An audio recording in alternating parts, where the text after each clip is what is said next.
जी, गहरा लंबा सांस लेंगे। अम,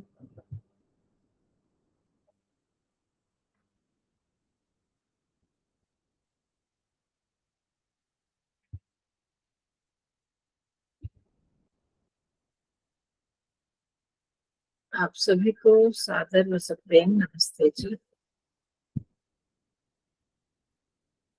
हाँ जी। तो हमारा सूत्र चल रहा था प्रवृत्ति आलोक न्यासात सूक्ष्म व्यवहित विप्रकृष्ट ज्ञान। 25वां तीसरे आज का 25वां सूत्र। श्लोक मैंने बोला, क्षमा चाहती हूँ, सूत्र। तो इसका मैंने संबंध बताया था प्रवृत्ति आलोक न्यासात। तो इसका संबंध है पहले अध्याय के जो पहला पाद है समाधि पाद, उसके सूत्र से एक एक का 36वां सूत्र। और अगर किसी को याद हो ज्योतिष, विशोकावा ज्योतिषमति, विशोकावा ज्योतिषमति ये सूत्र था। तो उस सूत्र का और इस सूत्र का संबंध है प्रवृत्ति आलोक। आलोक की जो समझ रहे हो ना, ज्योतिषमती, आलोक का मतलब क्या होता है? प्रकाश। है, ये तो सबको पता ही है। तो ज्योतिषमती का भी प्रकाश होता है। अब वहां पर उसको समझा समझा तो था, तब हमने मेरा ख्याल भूल गए होंगे सब। तो उस पर, उस ज्योति पर, उस आलोक के साथ संबंध जोड़ने पर ये ज्ञान होते हैं जो कल हमने किए थे। कल किया था ना, सूक्ष्म व्यवहित विप्रकृष्ट, ये क्या होते हैं? विप्रकृष्ट माने विस्तार, जो बहुत विस्तृत हो उसको भी कह सकते हैं, और बहुत दूर विस्तृत है तो मतलब दूर भी, जो बहुत दूर हो, जैसे बहुत पास में कोई चीज होती है उसको भी नहीं देख सकते। तो देखने का मतलब आपको पहले भी बताया, पांचों ज्ञान इंद्रियों से उनका संबंध होता है। ज्ञान प्राप्त करना, सुन देखना, सुनना, चखना, स्पर्श करना, ये सारी चीजें उसमें पांचों ज्ञान आ जाते हैं। तो जब उनसे हमारी दूरी, मतलब हमारी अप्रोच से, इंद्रियों की अप्रोच से दूर हो जाती हैं, चीजें बाहर हो जाती हैं, तब इनका ज्ञान नहीं प्राप्त कर सकते। परंतु उनका होता है अगर यहाँ पर प्रवृत्ति आलोक न्यासा, जो इसमें ज्योतिषमती जो प्रवृत्ति पहले बताई थी, शोकावत ज्योतिषमती, उसमें संबंध जोड़ दिया जाए या उस पर गहराई से चिंतन किया जाए, उसमें मन को एकाग्र कर लिया जाए, तो ये सिद्धियां प्राप्त होगी। तो उसके लिए वो थोड़ा जानना जरूरी है कि वो ज्योतिष विशोका व ज्योतिषमती है क्या। पहले बताया होते हुए भी भूल गया होगा सबको। तो उसको हम एक बार देख लेते हैं उस सूत्र को। जिनके पास पुस्तक से जो कर रहे हैं, ये पहले पाद का, समाधि पाद का 36वां सूत्र है वो, विशोका व ज्योतिषमती। तो इसमें विशोका जो शब्द है उसका अर्थ है जिसमें से शोक निकल गया है, दुख, किसी भी तरह का दुख, शोक समाप्त हो गया है। और ज्योतिषमती प्रकाश वाली। तो यहाँ पर जो भाष्यकार ने हमारे जो व्यास भाष्य है, उसमें इन्होंने दो तरह की ये प्रवृत्ति जो है, चित्त की यह स्थिति दो तरह से प्राप्त की जाती है। तो उसका वर्णन किया था कि हृदय प्रदेश में, जब ध्यान किया जाता है, हृदय पुंडरी के वहां पर, हाँ, हृदय पुंडरी के तारे तो वह बुद्धि संवेद। तो वहां तो पहले बुद्धि का साक्षात होता है, बुद्धि का ज्ञान होता है। बुद्धि क्या है? ज्ञान अभी भी हम करते हैं ध्यान में, तो मैं बताती हूँ ना, सांस में वहां पर प्रत्यक्ष होता है, और जगह तो थोड़ा सा हमें सामने सामने दिखाई नहीं देता स्थूल रूप में। तो सांसों में वो स्थूल रूप में वो दिखाई देती है। जब मैं कहती हूँ कि मन को तो हम यहाँ पर ले आए, चाहे नासिका छिद्रों में लाए, चाहे यहाँ पर लाए, मन को वहां पर ले जाओ, वो तो समझ में आती है सबको कि पहले हम शरीर को देख रहे होते हैं, क्योंकि मन हमारा वहां है। तो अभी भी हम सब बातचीत कर रहे हैं, तो क्या हम सांसों का अनुभव कर रहे हैं? नहीं कर रहे ना, क्योंकि हमारा ध्यान उधर नहीं है, मन नहीं है। ध्यान मतलब मन वहां पर नहीं टिका हुआ। या हम कहें कि हम अपनी आंखों को अनुभव कर रहे हैं? नहीं कर रहे, क्योंकि हमने मन को वहां नहीं टिकाया है। तो ये बात पक्की है कि जहां हमारा मन होता है, जहां हम मन को टिकाते हैं, उस स्थान को, उस बात को, उस वस्तु को, उसको हम जान पाते हैं, उसका अनुभव कर पाते हैं। होते हुए भी वो चीज चल रही है, हमारे सांस चल रही है, पर हमें कुछ अनुभूति नहीं होती, क्योंकि हमने मन को वहां नहीं टिकाया। तो ये चीज पक्की है। इस दृष्टि से हम देखें तो मन हमारा कितना सहायक एक यंत्र है। अगर ये मन ना हो तो हम कुछ भी चीज ग्रहण नहीं कर सकते। मैं हूँ, आत्मा भी है, इंद्रियां भी हैं, परंतु मन वहां नहीं है तो हमें उस चीज का भान या ज्ञान नहीं होता। मन को वहां टिकाना पड़ता है। तो विद्यार्थी जीवन में तो सबका अनुभव होगा, और यहाँ भी जब हम बात सुन रहे होते हैं किसी की, अगर हमारा मन अच्छी तरह वहां टिका होता है, तब हमें बात समझ में आती है, या पता चलता है कि समझ नहीं आ रही, तो ये चीज समझ नहीं आई, तो फिर पूछा जाता है। तो तभी हो सकता है अगर हमारा मन यहाँ लगा हो। मन यहाँ लगा है नहीं तो हमें यही नहीं समझ आती कि समझ भी आया या नहीं, कहाँ क्या गया, तो हम क्या पूछे, नहीं होता ना। ये तो सबका अनुभव है। तो ये मन यहाँ पर हो गया। अब बुद्धि क्या है? बुद्धि जो है वो, कल तो मैंने ध्यान के समय भी इसका विस्तार किया था, कि जो ज्ञान होता है हमारा, जो हमने ज्ञान प्राप्त किया, अब किसी को संस्कृत भाषा आती है, किसी को हिंदी भाषा आती है, किसी को जर्मन, किसी ने सीखी है, किसी ने जापानी सीखी है। अगर अलग अलग भाषाएं सीखी हैं तो उनका ज्ञान कहाँ बैठ गया?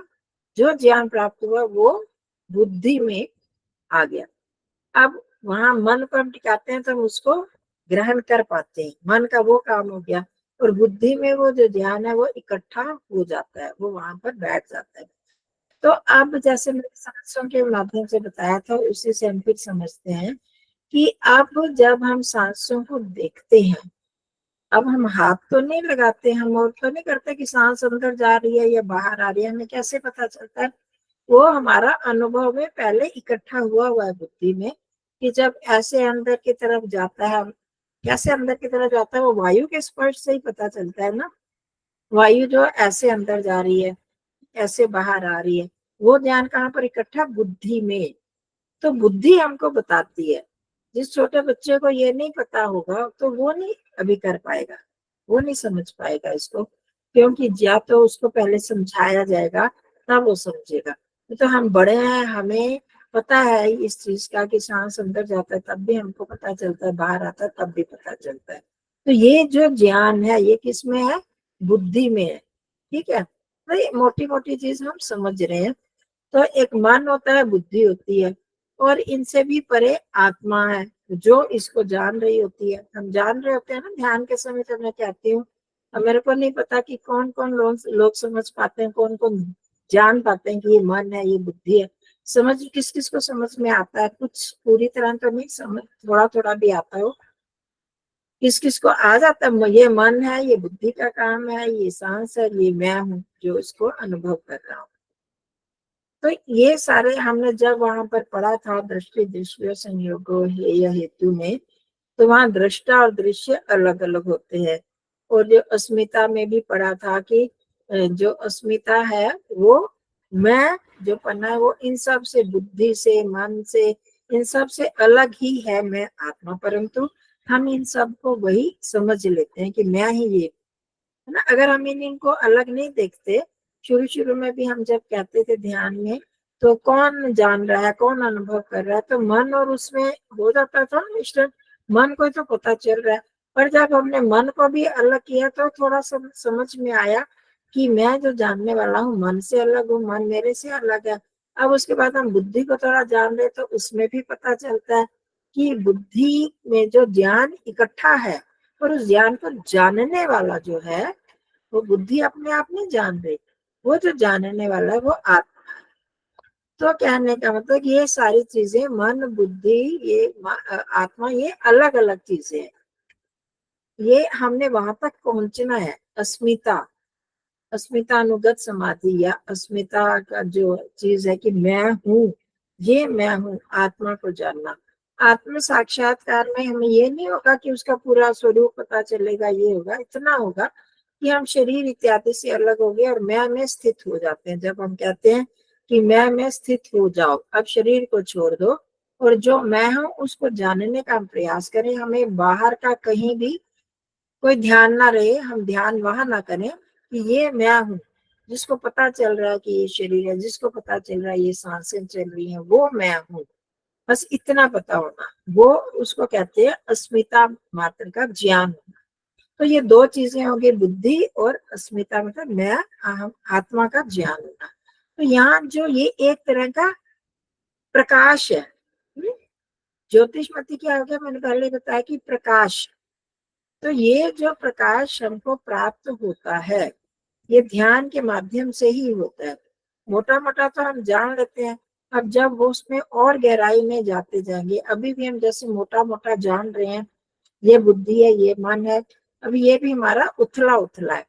जब हम बिल्कुल एकांत में बैठकर इस चीज को और गहराई से जानेंगे और बहुत देर तक इस मन पर ही टिके रहेंगे, फिर उसको भी छोड़ करके सिर्फ बुद्धि पर टिके रहेंगे, तो हमें इनका गहराई से ज्ञान होता जाएगा। उसके लिए अपने आप अभ्यास करना पड़ेगा। यहाँ तो हमारे पास समय कम रह जाता है घंटे में, तो वो करते हुए फिर हम आत्मा तक पहुंचते हैं।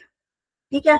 तो अब ये क्या है, प्रकाश है, ज्योतिषमती, विशोका। तो क्योंकि ये जो ज्ञान वाले प्रकाश है, इनसे हमें जो साधक होता है वो शोक से अलग हो जाता है, तो उसको एक प्रसन्नता की प्राप्ति होती है, उसको एक अलग सी अनुभूति होती है। आप देखेंगे जिस जिसको पता चलता है कि ये बुद्धि है, ये मन है, तो कितने एक संतोष सा मिलता है ना, खुशी मिलती है कि हाँ, मैं, मेरी पकड़ में आ गया कि ये मन है, मेरी पकड़ में आ गई ये बुद्धि है, पकड़ में आ गया कि ये मैं हूँ। चाहे हम पूरा नहीं जान रहे, परंतु अगर थोड़ा भी हमें पता चलता है तो हमें एक संतुष्टि की प्राप्ति होती है।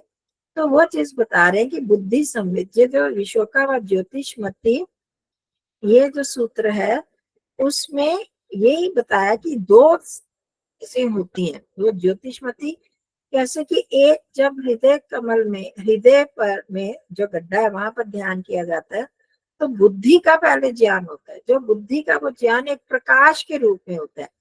कैसे, जैसे जैसे हमारी बुद्धि निखरती है, हमारा ज्ञान अगर सात्विक होगा तो अलग तरह का प्रकाश होगा, रजोगुण से युक्त होगा तो अलग तरह का प्रकाश।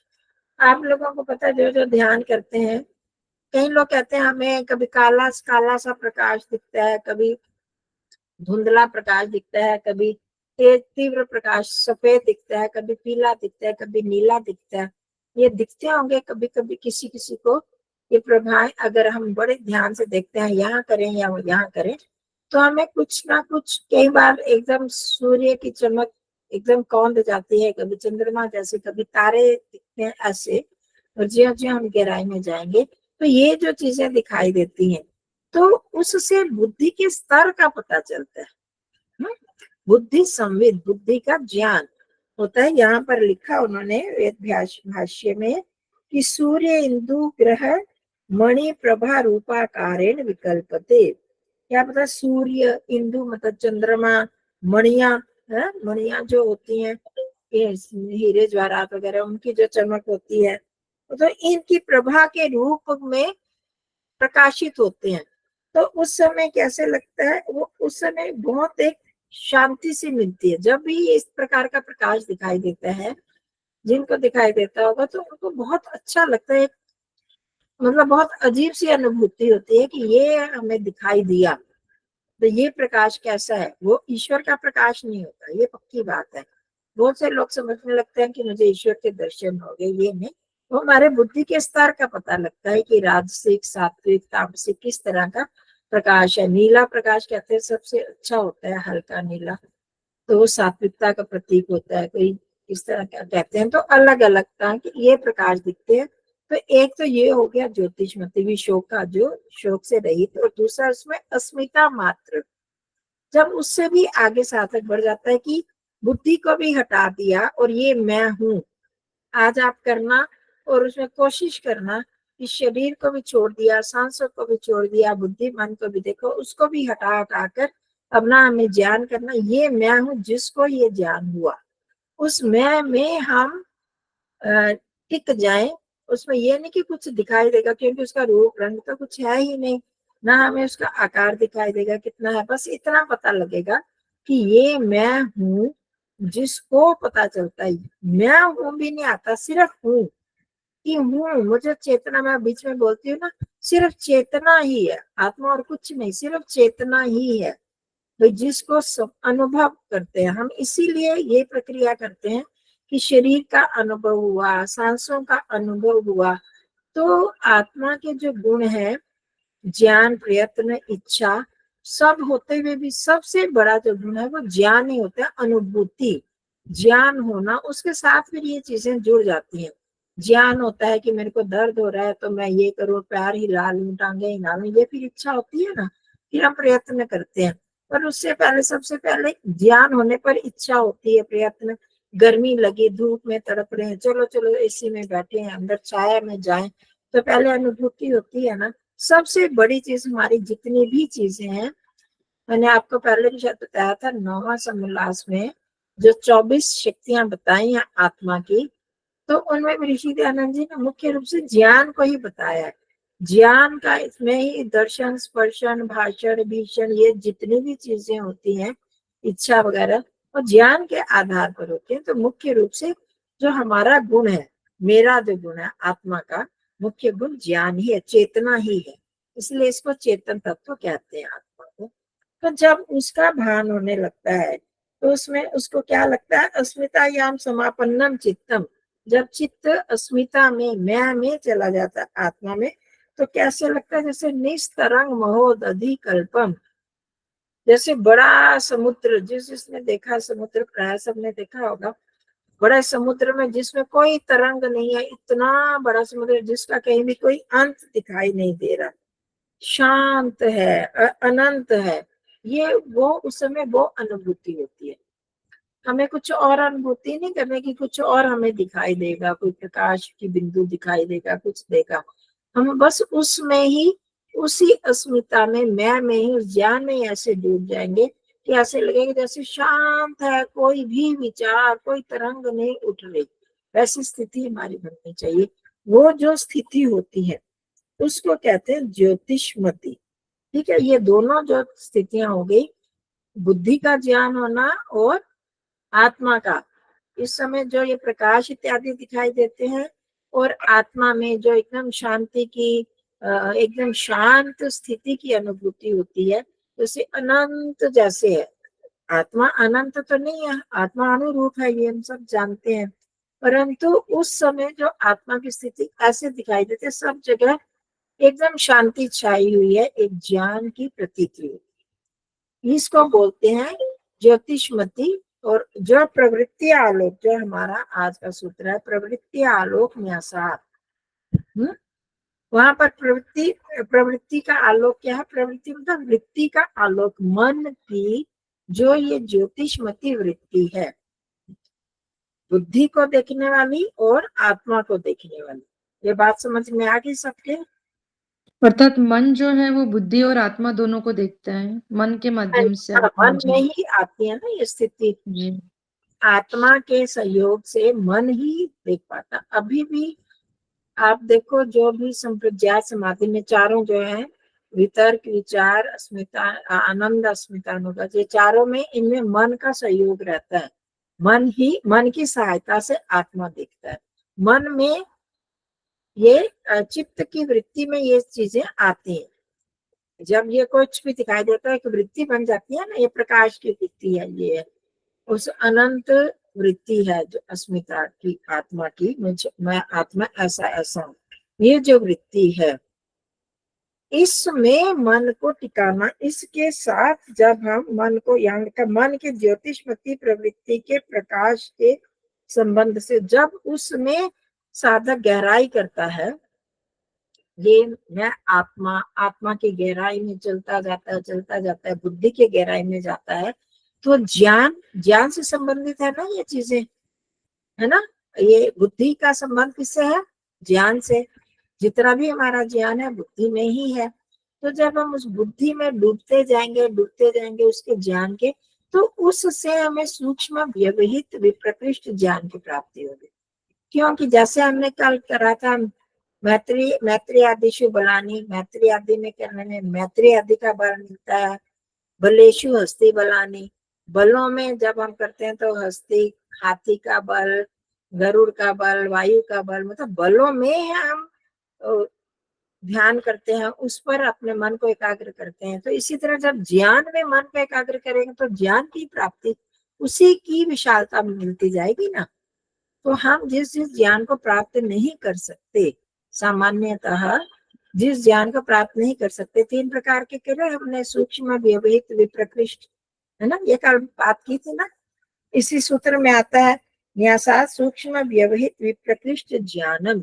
ये ज्ञान हमको नहीं मिलता ना, सूक्ष्म ज्ञान भी नहीं मिलता, व्यवहित जो व्यवधान पड़ा हुआ है, ढका हुआ है किसी चीज की ओट में आया हुआ है जो चीज, उसका ज्ञान भी हमको नहीं मिलता। और विप्रकृष्ट जो बहुत दूर बहुत विस्तृत है, वो भी ज्ञान हम नहीं प्राप्त कर सकते, सामान्य लोग नहीं कर सकते। परंतु जब साधक इस बुद्धि के ज्ञान में और अस्मिता में डूबता है तो वो ये ज्ञान भी मिल जाते हैं उसको। जैसे ये नहीं कि तो स्थूल चीजों के मिलेंगे, धन का मिलेगा, उसको चाह नहीं, इन चीजों की तो चाह नहीं आती, क्योंकि वो आत्मा की स्थिति तक पहुंचकर वो सत्व रज तम इनकी क्या स्थिति है, मैं आत्मा की क्या स्थिति है, वो जो ज्ञान है वो कैसे है, अति सूक्ष्म ज्ञान है, वो व्यवहित ज्ञान है, आंखों से इंद्रियों से दिखाई नहीं देते और बहुत दूर है हमसे, मतलब हमारे ज्ञान से दूर है। तो उन ज्ञानों की प्राप्ति कर लेता है जो आत्मा, ये जो वो आत्मा मन के हिसाब से इन चीजों को प्राप्त कर लेता है। ऐसा नहीं हम कह सकते कि उसको कोई धन के लिए चाहेगा तो दूर कहाँ गड्ढे में एक धन गड़ा हुआ है उसको वो पता चल जाएगा। अगर वो उस पर ध्यान करेगा तो वो भी हो सकता है, परंतु उसकी वो स्थिति तो नहीं है ना, कोई एक योगी बन गया है संप्रज्ञात स्थिति वाला, तो वो धन के लिए या और वस्तुओं के लिए वो वस्तु कहाँ पर है वो थोड़ी उसको पता चलेगी, वो उसकी इच्छा ही नहीं करेगा, तो इसलिए उसका प्रश्न नहीं उठता। वो इच्छा करेगा सत्व गुण कैसा है, रजो गुण कैसा है, तमो गुण कैसा है, इनकी सूक्ष्म स्थिति का पता लगे, क्योंकि सत्व के कण कितने सूक्ष्म है, रज तम के आंखों से नहीं दिखाई देते, तो उनके बारे में भी विश्लेषण कर लेता है। जैसे हमने वितर्क, विचार, आनंद, अस्मिता, ये समाधियां करी थी, उसमें भी क्या होता है कि स्थूल विषयों को, पंच महाभूतों के कणों को जान लेगा, उनके स्थूल जो तन्मात्राएं हैं और स्थूल सूक्ष्म चीजें हैं उनको जान लेगा, तन्मात्राएं, इंद्रियां, ये सब चीजें उनको जान लेगा। फिर आनंद की प्राप्ति की, मेरा जो जीवन का लक्ष्य है क्या है, ये संसार कैसा है, निस्सार है, ये सब इनकी सूक्ष्मता को जान लेता है और फिर वो अस्मिता में, आत्म साक्षात को प्राप्त करता है। तो ये सब चीजें हमसे बहुत दूर है, हम इनको नहीं प्राप्त कर सकते। कैसा होगा मन, कैसी होगी बुद्धि, कैसा होगा चित्त, ये सब चीजें हमें एक आश्चर्य लगता है। तो वो जो आश्चर्य की प्राप्ति है वो इससे होती है। यहाँ पर तो ये इस सूत्र में बताया गया है। तो जब हम इन चीजों पर, एक मिनट में दरवाजा खोल के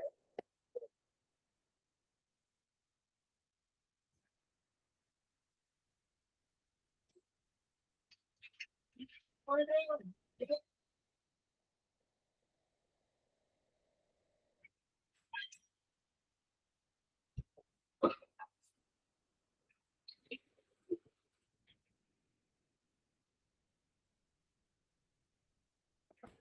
तो हमें क्या करना है अब हमारे साथ क्या संबंध है इन चीजों का। तो हम जैसे बुद्धि के बारे में हम जानते हैं तो कुछ देर टिक कर जाने की, बुद्धि क्या ने ये जो ज्ञान है वो हमको कैसे प्राप्त हो रहा है ना। हम सांसों को देखेंगे जब, तो मेरे को कैसे पता चल रहा है कि ये सांस अंदर जा रही है बाहर आ रही है। हम अभी और किसी चीज को नहीं देखते, हम उस समय ना तो इधर हाथ लगाते हैं, है ना, आप में से कोई लगाता है कोई हाथ, पर पता चलता है ना कि सांस अंदर जा रही है, सांस बाहर आ रही है। हाँ, तो अगर हाथ लगाएं छोटे बच्चों को, कई बार मैं कहती हूँ आपको नहीं पता लग रहा तो आगे उंगली रख लो, तो तब उनको पता चलता है। पर हमें एक, हमारे अंदर एक ज्ञान बैठा हुआ है, हमारे अनुभव में है कि ये ऐसा, देखो अब हम अपनी आंखों को अनुभव करो, नासिका को करो, कानों को करो, जब हम कहते हैं तो हम कोई देख तो ना शीशे में देख रहे होते हैं, ना आंखों से देख रहे होते हैं। मन को हम मान ले जाते हैं, बुद्धि में जो ज्ञान पड़ा हुआ है, हमने जो पहले शीशे में अपनी शक्लें देखी हैं, हमको सबको पता है ना, हमें कैसे पता है कि हमारी शक्ल ऐसी है, हमारी आंखें ऐसी है, कान कैसे पता है? शीशे में देखने के बाद ही तो पता चलता है। और तो हम आंखों से तो सीधा देख नहीं सकते, अपने चेहरे को नहीं देख सकते। तो अब वो ज्ञान कहाँ पर आ गया? हमारी बुद्धि में पड़ गया। ये समझना है सबको कि ये जो ज्ञान हमें तो लगता है कि कैसे हो गया, कैसे प्राप्त हो गया, हम कभी सोचते भी नहीं इस बात को। ये हम सोचते हैं क्या? एक भगवान ने ऐसे क्या ऑटोमेटिक जिसको कहते हैं कि वो ऐसा सिस्टम बनाया कि हमें सोचने की जरूरत ही नहीं पड़ती। देखते हैं तो देख रहे, हमको पता है कि हमारी ये आंख है, ये कान है, ये नाक है, यहाँ पर है हमारे कान। अब हमें एकदम सीधा कानों को हाथ लगा लेंगे तो अब हमें कुछ पता थोड़ी चल रहा है। पर क्योंकि हमने देखा हुआ है शीशे के माध्यम से, तो वो जो ज्ञान हमारी बुद्धि में बैठ गया है, ठीक है। तो उस ज्ञान के आधार पर बंद आंखों से बिना छुए ही हमें समझ में आ जाती है। आई बात समझ में? ये है बुद्धि का काम। इसी तरह सांसों का, सांस अंदर गई, बाहर आ रही है, अंदर जा रही है, बाहर आ रही है, हम बिना स्पर्श किए, बिना देखे हमें पता चलता जाता है। क्योंकि बुद्धि में बैठा हुआ है कि जब ऐसे वायु जाती है तो अंदर जाता है सांस, ऐसे इस तरफ आती है वायु तो बाहर जाता है, बाहर आता है सांस, ठीक है ना। उस आधार पर तो हम इसको खोज करें। जब हम किसी भी एक चीज पर टिक जाएंगे तो हम बुद्धि के बारे में हम फिर जान सकते हैं। इसी तरह आत्मा का के बारे में वहां पर जब हम कहते हैं कि भी शरीर को छोड़कर, सांसों को छोड़कर सिर्फ मैं पर टिक जाए, तो हम क्या करते हैं? मेरे को नहीं पता, सबका अपना अपना वो है। तो हमें और कुछ ना पता चले, सिर्फ मैं ही, मैं जो अनुभव करने वाला, मेरे को ये पता चल रहा है मैं ही वो चेतन तत्व हूँ, मैं ना शरीर हूँ। कुछ भी मन में आए कि मैं ये शरीर नहीं हूँ, मैं ये आंख कान नाक कुछ मुंह चेहरा रहा, ये थोड़ी हूँ मैं तो इससे अलग, मैं एक चेतन, मेरा तो कोई शक्ल सूरत नहीं है। तो हमें इन सब को हटाते हटाते हटाते सिर्फ उस मैं में ही स्थिति बनाने का प्रयास करें। हमने ये अभ्यास करना है। तो आज हम इस पर ज्यादा करते हैं, ठीक है। करें कुछ कुछ देर तो देखें कि हमारी क्या स्थिति बनती है, क्या हम कितना टिक पाते हैं बुद्धि पर, कितना मन पर टिक पाते हैं, और कितना स्वयं को कि ऐसी स्थिति हमारी, ऐसा अभ्यास करें कि जब हम स्वयं पर टिकें तो हमें फिर किसी और चीज का कुछ देर तो पता ही ना चले कि ये शरीर, ये नहीं, मैं जो कहीं दर्द है तो मेरे को थोड़ी है, वो तो यहाँ पर हो रहा है। मैं जो हूँ, मैं जिसने अनुभव किया, वो तो इतना तो सबको पता चल रहा है कि मैं अंदर से अनुभूति हो रही है, ये सबको पता चलता है ना। कोई ऐसा है जिसको नहीं पता चलता कि अंदर से हो रही है, कि बाहर से कोई देख रहा है, अनुभव कर रहा है? ऐसा है कोई? सबको ऐसे लगता है ना अंदर से ही हो रहा है। तो अब अंदर से करते हुए जहां भी हमको लगता है कि यहाँ पर मेरे को अनुभूति, यहाँ से मैं शरीर को अनुभव कर रहा हूँ, यहाँ से मैं सांसों को अनुभव कर रहा हूँ, तो वहीं पर फिर मन को हमने टिका देना है।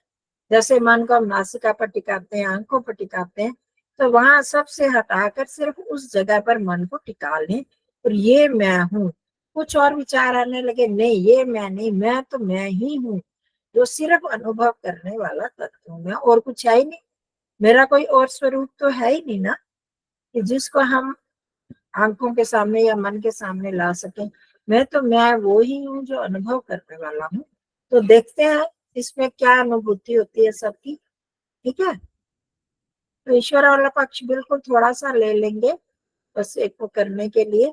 तो इन चीजों को हम थोड़ा गहराई से समझने की कोशिश करें, और फिर जब घर में भी करें तो इन पर अभ्यास करें। तो हृदय में जो गड्ढा है वहां पर पहले बुद्धि के लिए, वहीं पर, वहां पर ये जो ज्ञान का प्रकाश देखे हैं क्या क्या अनुभव होता है, ठीक है जी। तो कुछ लोगों का अटपटा